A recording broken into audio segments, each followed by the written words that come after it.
열국이여 너희는 나와 들을지어다. 민족들이여 귀를 기울일지어다. 땅과 땅에 충만한 것, 세계와 세계에서 나는 모든 것이여 들을지어다. 대저 여호와께서 열방을 향하여 진노하시며 그들의 만군을 향하여 분내사 그들을 진멸하시며 살육당하게 하셨은즉 그 살육당한 자는 내 던진 바 되며 그 사체의 악취가 솟아오르고 그 피의 산들이 녹을 것이며 하늘의 만상이 사라지고 하늘들이 두루마리같이 말리되 그 만상의 쇠자람이 포도나무 잎이 마름 같고 무화과 나무 잎이 마름 같으리라. 여호와의 칼이 하늘에서 촉하게 마셨은즉 보라, 이것이 에돔 위에 내리며 진멸하시기로 한 백성 위에 내려 그를 심판할 것이라. 이것은 여호와께서 보복하시는 날이요 시온의 송사를 위하여 신원하시는 해라. 너희는 여호와의 책에서 찾아 읽어보라. 이것들 가운데서 빠진 것이 하나도 없고 제짝이 없는 것이 없으리니 이는 여호와의 입이 이를 명령하셨고 그의 영이 이것들을 모으셨음이라. 여호와께서 그것들을 위하여 제비를 뽑으시며 그의 손으로 줄을 띄어 그 땅을 그것들에게 나누어 주셨으니 그들이 영원히 차지하며 대대로 거기에 살리라. 아멘.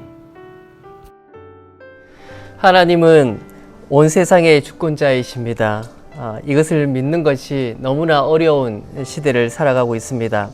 에돔에게 멸망의 날이 이른 것처럼 이 세상에 하나님의 심판이 반드시 임할 것이다 라는 말씀을 오늘 말씀해 주십니다. 이 땅에 사단의 권세가 무너지고 그 무너짐으로 말미암아 기쁨과 승리의 날이 도래할 것입니다. 나라를 잃은 아픔은 분명한 하나님의 심판입니다.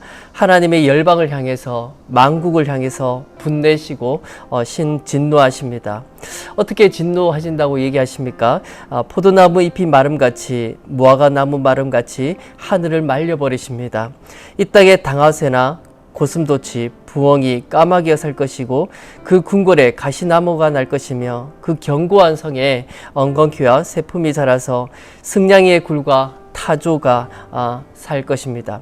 이처럼 이 땅에 하나님의 진노가 분명히 올 것이고 그 아픔의 날들은 어떻게 보면 고통의 날입니다. 그러나 중요한 것은 그 진노의 대표인 에돔의 심판을 하실 때 하나님께서 이렇게 얘기하십니다. 하나님께서 이미 계획하셨고 또 미리 아시고 심판을 하셨다고.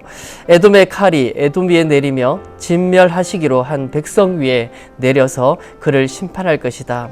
하나님의 계획은 분명합니다. 또 분명하게 실행하십니다. 하나님의 계획에 있어서 실수는 없고 빈틈이 없고 분명하며 명확한 심판을 하신다는 것입니다. 하나님은 온 세상의 주권자이십니다. 이 사실을 우리가 믿어야 할 것입니다.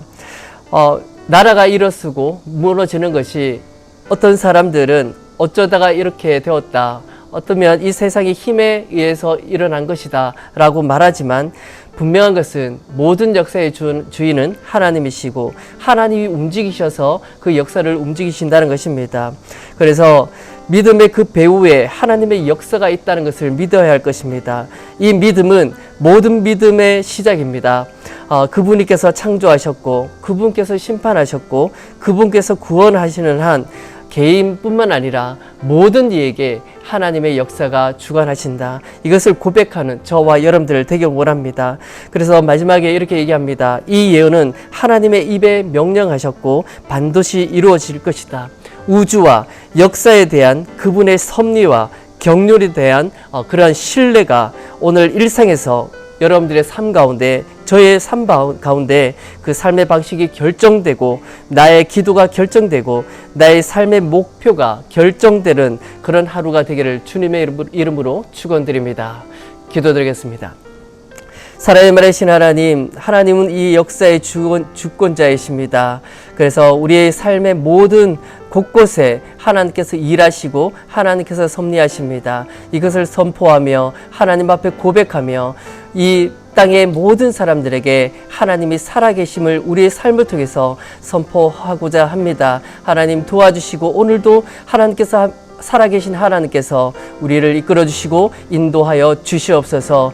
예수님의 이름으로 기도드리옵나이다. 아멘.